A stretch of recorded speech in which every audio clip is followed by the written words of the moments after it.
So, hello everyone. Thank you for listening in to this little video. Sarah and I are going to have a discussion about an interesting experience she's had with her desk. So, let me introduce myself first. I'm Suzanne Harper, a Feng Shui consultant of many years standing, and Sarah is from Goldcrest Books, and she has many, many years helping people publish their books. So she has had to deal with desks most of her working life. Yes, that's true. Sarah, Sarah, please tell me about your experience, your recent experience with your desk. Yes, yes. Well, in fact, I suppose I need to go back a step because it started when in our networking group that we're both a member of, the Athena Network. You were giving the business support topic, and you were talking about feng shui, and I mean, I can't even pronounce it properly, and I was definitely a skeptic, and so I listened, but it was like, yep, okay.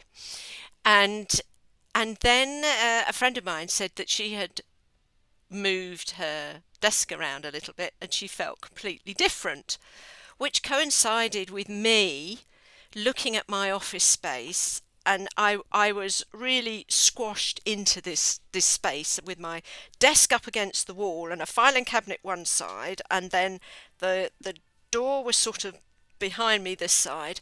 So I was in this kind of little alcove, which interestingly is how I used to be when I was in the corporate world years ago. You had a little alcove and everybody would walk up behind you if they wanted to talk to you.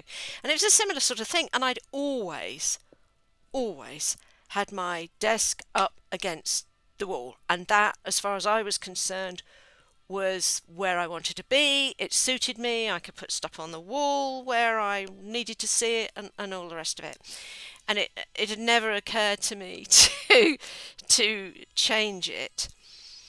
And until recently, when I was actually looking at the space, and I had to move quite a few other things, and then I literally pulled it 6 foot away from the wall. And I'd got all these boxes and books and everything all around it because I'd had to move so much in order to pull it away from the wall. And I sat on this chair and I sat at the desk and I felt completely different. I felt sort of like liberated that I was no longer sort of right up against this wall, this barrier. And I felt completely different, and I couldn't believe that moving my desk 6 foot and sitting behind it, so that and in fact behind this there is the door now. So I look at the door, I can see the garden from the one direction, and the other direction there's a window over there, and I can look down and see the River Severn. So it's fabulous. And all I did was move it 6 foot, and it's given me a completely different perspective.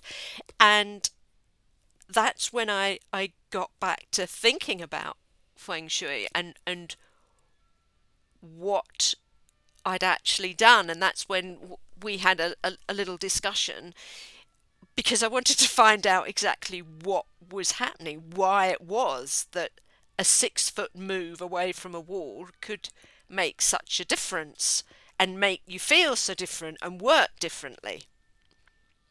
And I would be really interested now to explore how this has affected me and your view as an expert in this field as to how this has come about.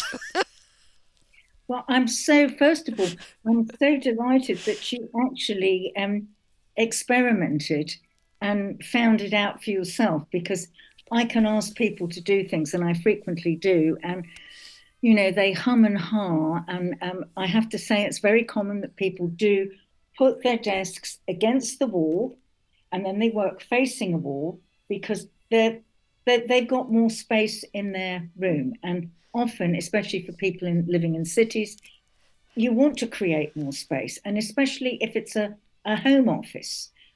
However, the thing is, if you're working from that desk, this is where you also make your living. You make money. And especially if you work for yourself, you need all your wits about you when you're doing that. And you need literally, instead of being up against a wall, we even have it in our language, you need to be facing forward and have a view. Now, one of the ways Feng Shui works is it empowers you as a human being. And human beings basically feel more secure when the wall is behind them and they have a complete view around them. You'll find if you ever go out to a restaurant or a pub with someone who is ex military, and we're talking about ex military with combat experience. I've spoken about this, and some people say, well, I was in the army and they never taught me this. And I said, were you ever in combat? And they said, no. Anybody who's ever been in combat, they are trained, they have a view. They will not go into a pub and stand with the door behind them. They need to see the exit and everything that's going on around because it gives you a feeling of security. And when you feel secure, you're in a great position to go forward and to create. So that is one of the reasons why I think it's made such a difference. Also, because obviously you've said you've got such fantastic views. You know, your Yeah, office is yeah, sited somewhere where you've got nice views in both directions. Definitely a view of the door and definitely out of the window. So yeah. I think that's probably one of the easiest explanations I can give you. It may also be, as I mentioned earlier, that perhaps you are now facing one of your four good directions, in which case that would be a double positive, which would be jam on it, basically. We don't know that. We'll have to work that out at some time in the future.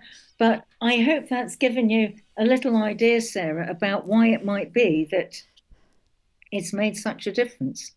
Yeah, because and in fact, I have got a wall behind me now. I mean, I've got about 2 foot or so. So I've got space behind me. So I am a bit.